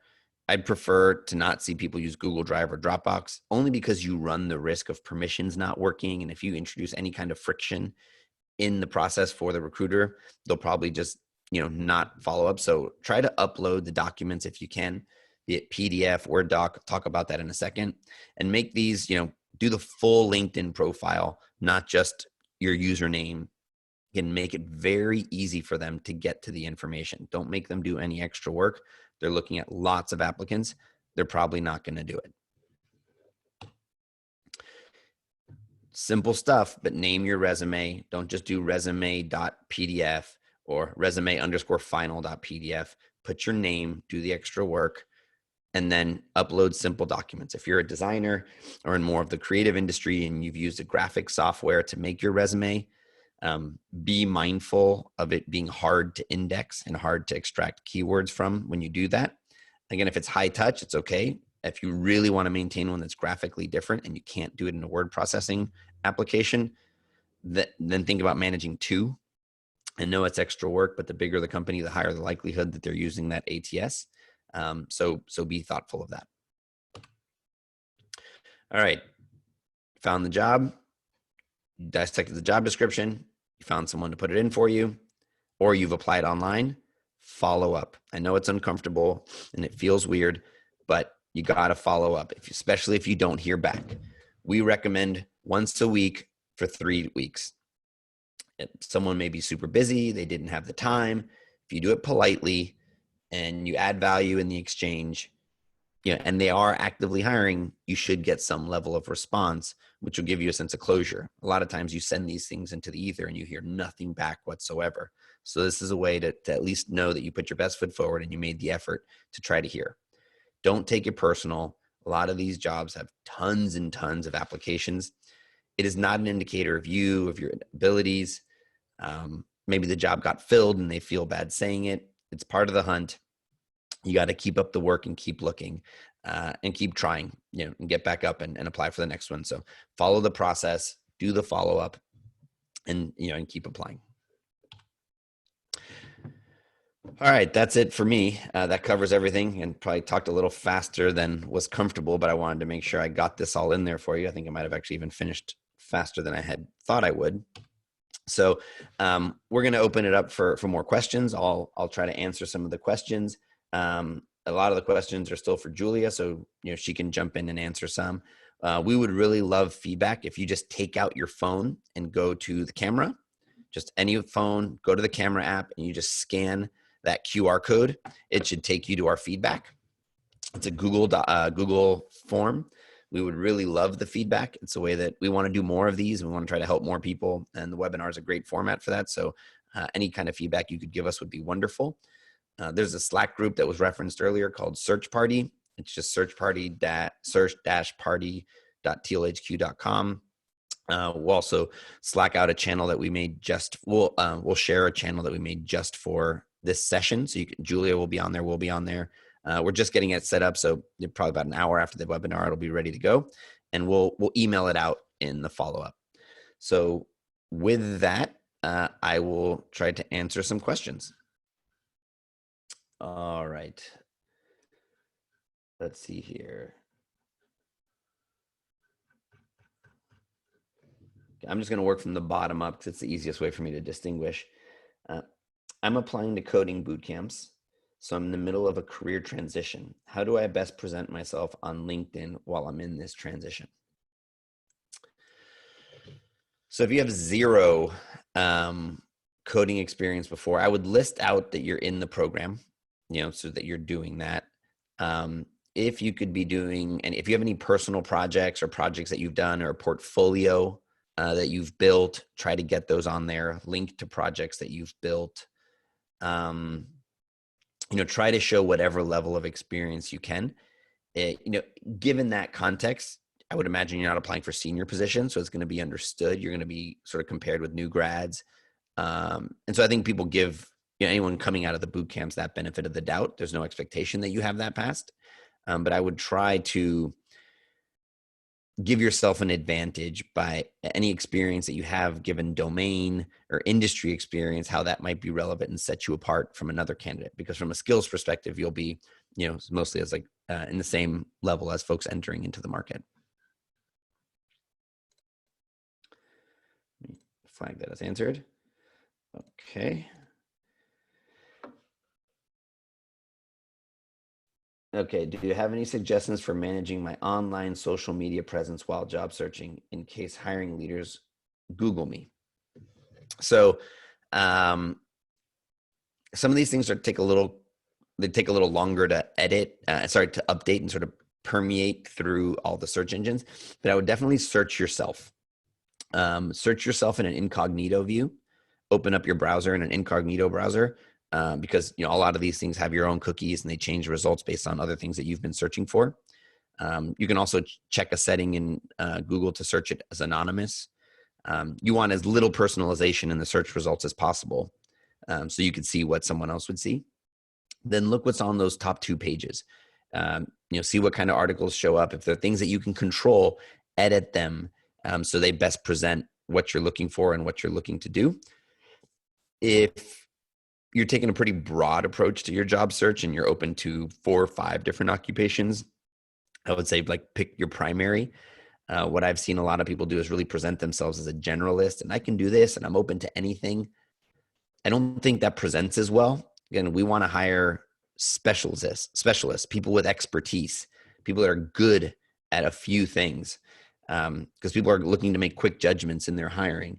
So try to present in your primary. Another approach you could do is to experiment, maybe every week, every other week, change it and see if it gets you better inbound or better results in the searches you're having. But I would approach it like a marketer and think about marketing optimization for your online presence. Okay, so some of your tips seem to apply to less senior jobs. What, if anything, would you recommend differently for executive searches?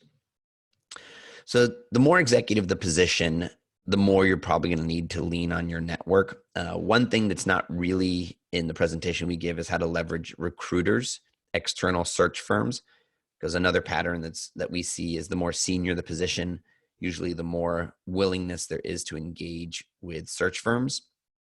So I would go to a lot of the search firms' websites, Robert Half, Haft, I think, Russell Reynolds. A lot of them have a place for you to submit your information if you're actively looking for a position, and then they will put you in front of their candidates.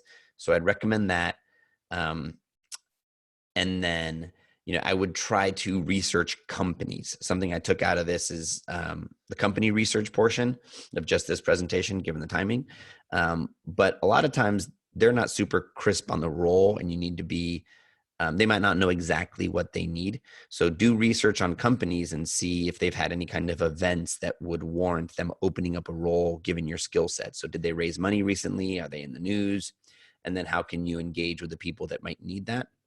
And so you might have to do a little more work to create opportunities than just following their job board to see if they post it. All right.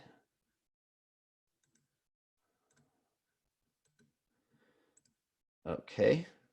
Let's see. For second level connections on LinkedIn, is it better to reach out directly, or should you go through the first level connection and ask for an introduction into the second level? I would say it probably depends on the level of relationship with the first connection. If it's someone you know fairly well, then I would ask for an introduction. If it's someone that you have a real light relationship with, it's probably better to go straight to the second, and they'll just see that you have a connection. And so I would do it based on the level of relationship you have with the first connection primarily.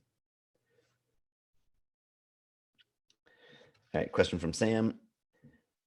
What is the balance between finding a dream job and just a job now during COVID, during such a tough market? So this is obviously a very personal question. A lot of it would have to do with your financial runway and how long you can wait. And where your values stack up right now. And as you sort of build out your big four and realize what really matters to you. I don't know, Julia, I just saw your camera turned on. Yeah. You have any thoughts on that question? Yeah, I think it's a question of really assessing your reality, right? Starting with reality, starting back to that question that I used as an example at the very beginning. What's your runway like? Is it 2 weeks, 2 months, 2 years?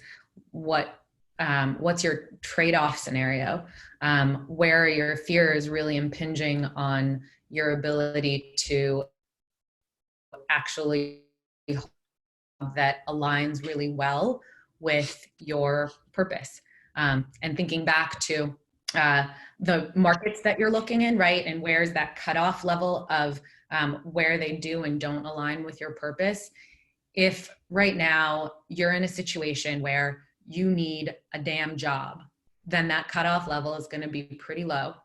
And when you're thinking about, you still need to identify the markets where your talents are going to be valued. Looking in markets where your talents aren't valued isn't going to get you very far, and it's just going to burn your rubber. But looking at markets where your talents are valued, thinking about what can I learn from an experience in X? Is there something that I can learn about my big four that I can then use in my next job search when things aren't quite as dire, when I can really think about and use the lens of purpose alignment? And what is that? How is that learning going to help me? You can almost in any situation think of something as a productive experiment. And if you can't think of it as a productive experiment because it's so unaligned with everything that you stand for, I would encourage you to take it off the list. Totally agree. Thanks, Julia. All right, let's see. Let's pick another one here. This is a good one. For a job that is posted on LinkedIn, Indeed, Glassdoor, etc., is it best to apply on one of these platforms or to go to the company website? We recommend always go to the company website. Know that most of these pump it into the company website through an integration with their ATS, unless it's like a really small company that doesn't have one. But going directly to the company website is usually you're going straight to the source, because they might have like the easy apply and stuff like that on Indeed, but you don't know how fresh it is, how current it is. So we recommend going directly to the company website.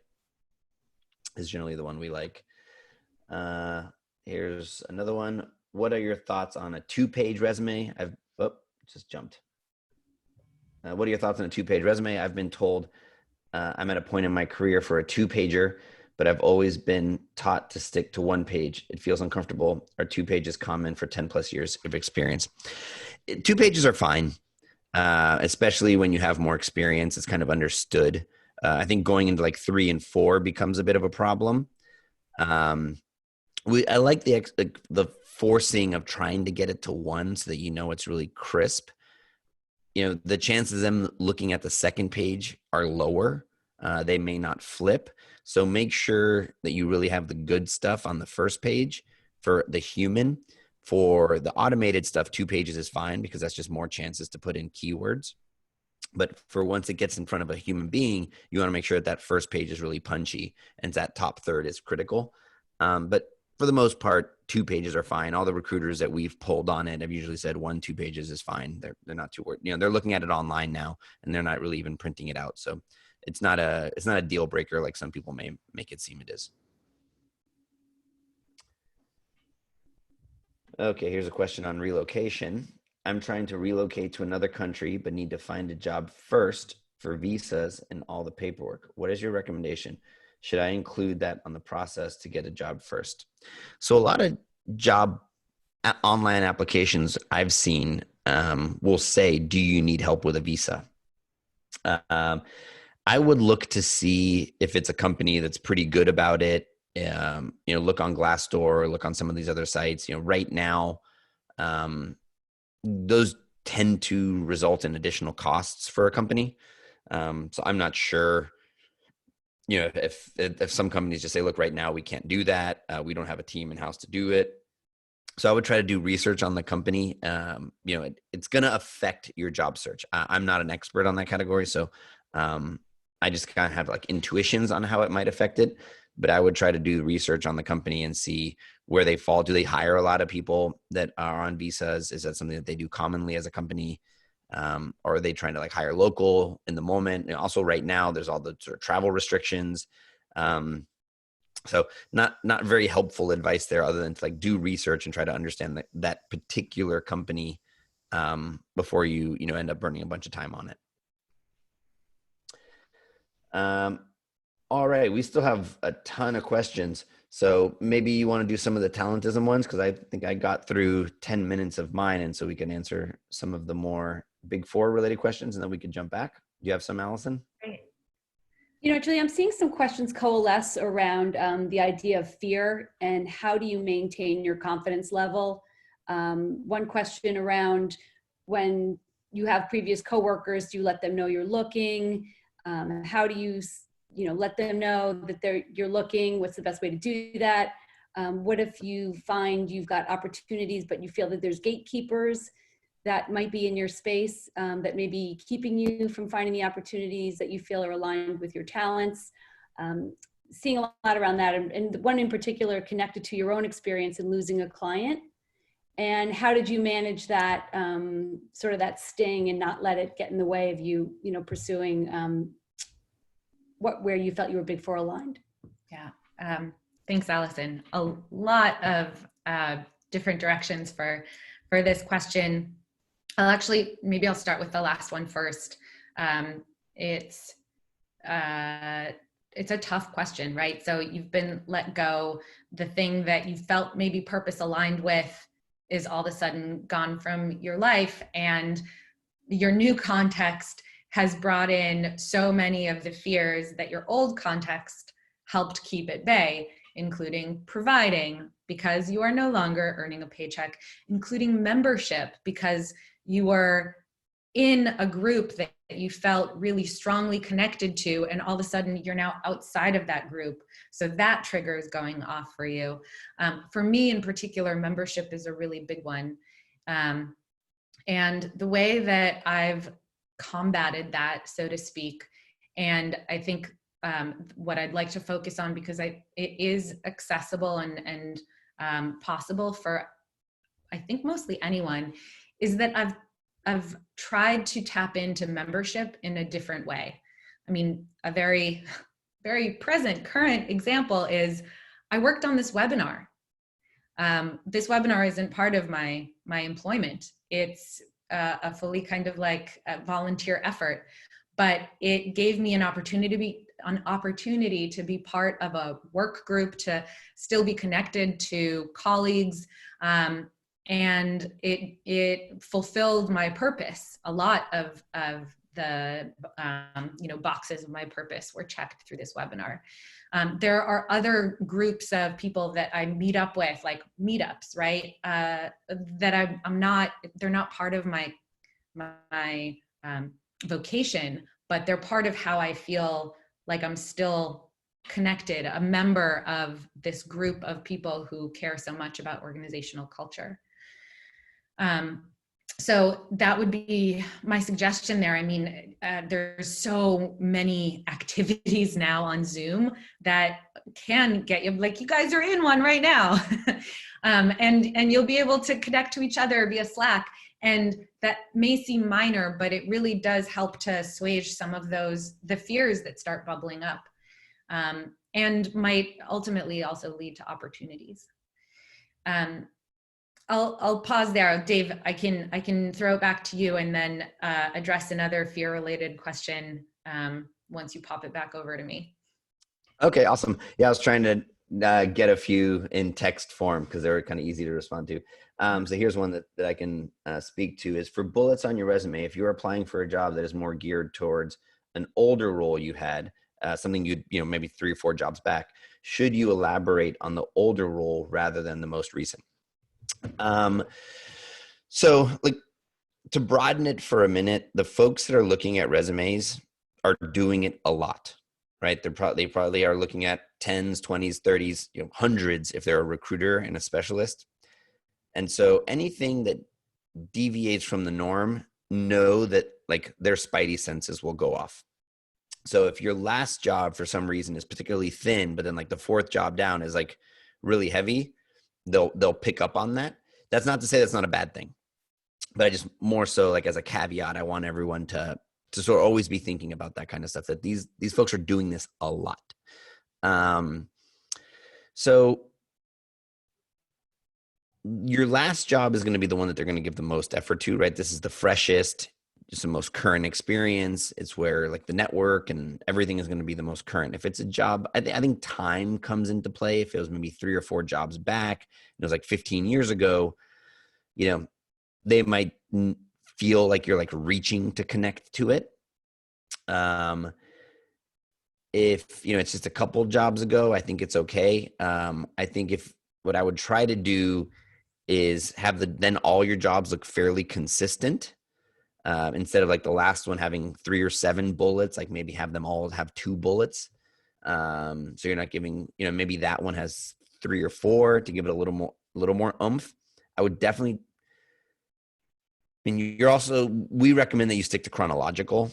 Some companies go with like non-conventional resume formats. There's these like, summary version formats. People pick that up also. They immediately say like, what are you trying to mask by not going with the chronological approach? So depending on how far back it is, I would try everything possible to get it on the first page. And then the other thing you would do is include it in your blurb, right? Because that's what they're reading on the top third. That's like the teaser to you. And so that's a place where you could highlight that experience for them to know as they're reading into your resume that that's there somewhere. So they'll be like, oh, wait, that's not in the last job. They'll keep reading like, oh, there it is. There's that experience. So that's the other place I would try to get the hook with that, sort of make a reference to that experience. It's going to come later in the document is in the top summary of the page. That's why I really like the resume summary. A lot of resumes bypass it, but I think it's really a place for you to do customization and make that initial pitch for yourself to hook them into reading the rest of the document. All right, back to you, Julia.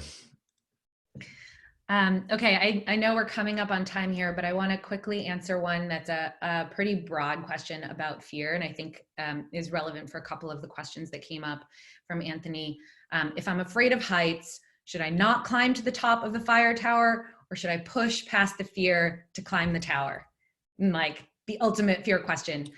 And I would say like, yes, except if climbing the fire tower is aligned with your purpose and your talents, and your fear is keeping you from climbing that tower, what are the things that you can do to help your fear be contained? You're not going to get rid of your fear. And if you're climbing the fire tower and your fear is like raining down on you, you're probably going to make a misstep, right? Because like your body's shaking. So what is it that you can do to design around your fear? Well, if your fear is that you're going to fall off, how can you like clip into the fire tower and really test it and see that you're not going to fall off? If your fear is that you're going to get stuck up there, can you like grab a cell phone on your way up so you'll know that even if you get all the way to the top, like you'll have a lifeline, whatever it is. So it's not about pushing through your fear. It's about working with your fear and creating a context or finding a context in which that fear has a chance to relax a little bit. And that's why, again, like knowing what your bottom is for your salary. Like if you're about to take a job that's half the salary of what you need in order to pay your mortgage, you're going to do so badly in that job because your stress levels are going to be through the roof, right? So that's my best answer. Work with your fear, hug it, integrate it, and I wish you luck with that.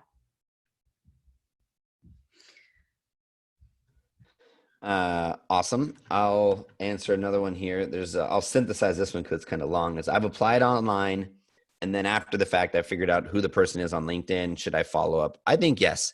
I don't think anything bad can come of a follow-up post online application. If you've applied through the company website and then you see the application, until you get an email or some sort of communication saying, we've reviewed your application, thank you, you're great, but unfortunately we're going to go another direction, keep trying.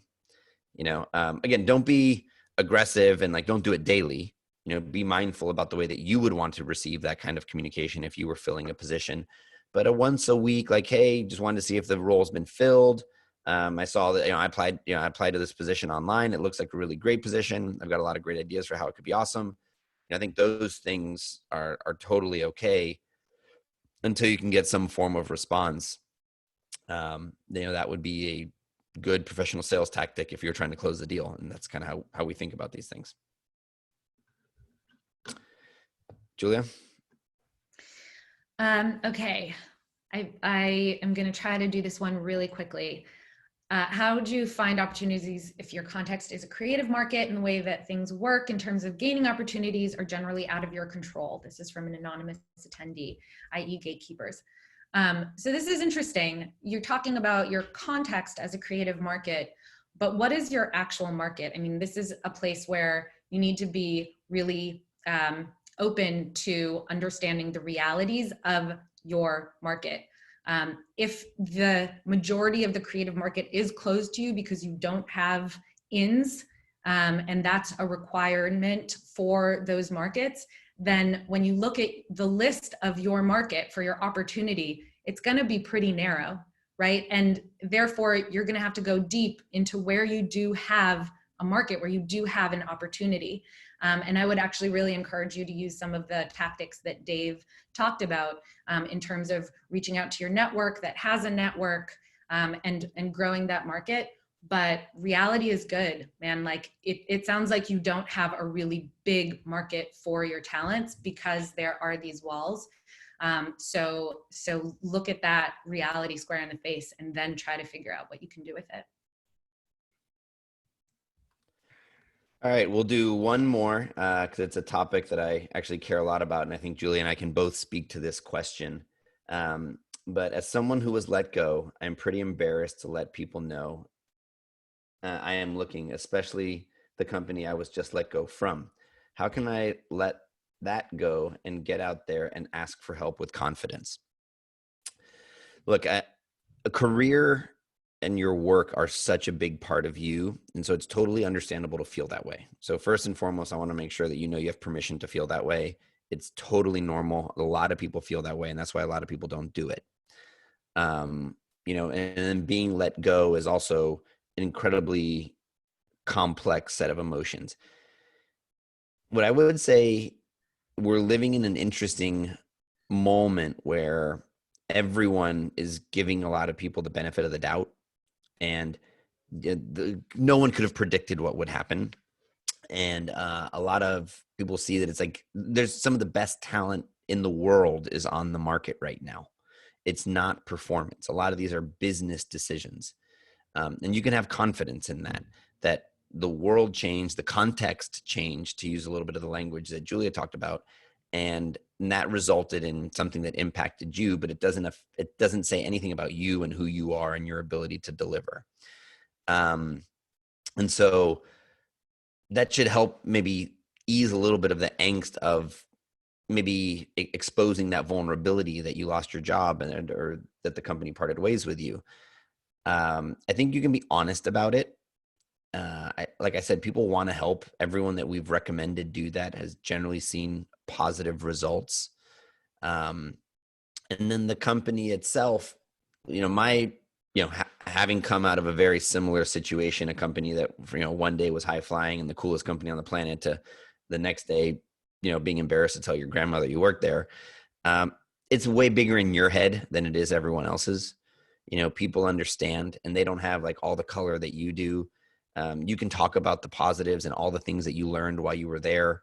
There are great opportunities in every situation, and you can talk about those, and you can talk about the great people that you met. Again, a lot of that negativity it's bigger in our heads, whether the company did something weird or who knows what. Most people kind of forget the headlines, and, they understand that we're not affected, or that we're not even participants in a lot of things that are in the headlines. So it's generally okay. Feel free to write me an email directly, and I'm happy to sort of hop on a call and talk through that one, because topic I feel like I know a bit about. But Julie, I don't know, I feel like that's also got a very much a big four component to that question. Yeah, absolutely.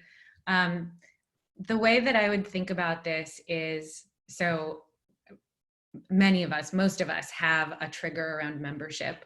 And I mentioned this before, when you're let go, it's like being rended from this group that you felt so in with, and all of a sudden you're out. And there's inherent kind of shame in that. Well, clearly I did something wrong to not be in this group anymore. And this is all very much subconscious, but it creates a lot of emotional turbulence for us. So what I would recommend is, if you're trying to get over that, or work with it, work through it, is go easy on yourself. Start with baby steps. Who can you talk about with this? Who can you talk about this with? Is it strangers? Is that easier for you? In that case, go to the Slack channel and start experimenting with talking about it there. And note how you're not going to be expelled out of that tribe. Or is it easier to talk with a few really close friends about it, and note how you're not expelled out of that tribe? And so soothe that membership trigger that got jacked up through this process by experimenting and going in small steps into the arenas that are most comfortable for you, and then take another step into an arena that's a little bit less and a little bit less. And that's frankly what I did as well. I did not want to talk to anybody about the fact that I lost my job, my career, a month ago. And then little by little, that tension eased as I went to places where I felt safest to talk about it first. That's such an awesome tip, to do it incrementally and not have to. I didn't even think that's great. Well, with that, we will wrap. We're 6 minutes over, so thanks to everyone for staying with us. We're going to do our best to chunk this up into to share some recordings. Not sure if it makes sense to just release the whole thing as is, but we'll explore that option as well. But look for some follow-up from us via email. Again, we'd love the feedback. Julia, thank you so much for letting me draft off your awesome content. Thank you so much, Dave. And I also, just so that you're clear, took lots of notes about what I need to do with my LinkedIn profile tomorrow. Awesome. Yeah, I never thought something I'd know as much about as I do now. So thanks everyone again. Look for us to try to maybe do some more of these, both Talentism and Teal are active on LinkedIn and Twitter. So check those out. And again, thank you so much. We'll hopefully see you all again soon. Take care, everybody.